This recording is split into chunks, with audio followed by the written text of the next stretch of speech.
অনেকটাই ভালো আছেন।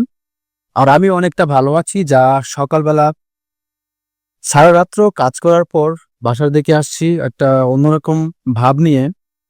আর সকালবেলা ছোটখাটো ভিডিও না করলে তো আমার চলেই না। বাসায় গিয়ে নামাজও পড়তে হবে।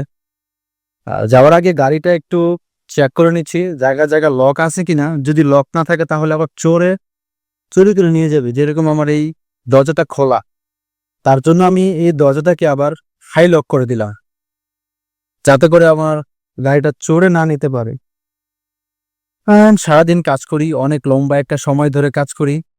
কাজ করতে বাসায় আসি। বাসায় আসতে যতই আমি কাজ করি না কেন কিন্তু একটা জিনিস সারাদিন আমার অনেকটাই মনে পড়ে। এখন এরকম হয়ে গেছি যা বলার বাহিরে। আমার যদি অন্য কারো কথা নাও মনে পড়ে, তারপরেও কিন্তু আমার মিষ্টি মামুনিটার কথা অবশ্যই মনে পড়ে।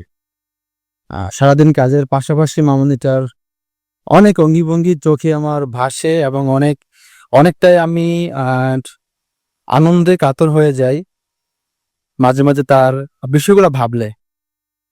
লাইটিং চলে গেছে। ভিডিওটা মনে হয় বেশি লম্বা করতে পারবো না। সকালবেলা এই ছিল ছোট্ট একটা গল্প। আর অবশ্যই মামুনিটার জন্য দোয়া করবেন। আল্লাহ যেন তাকে সুস্থ রাখে।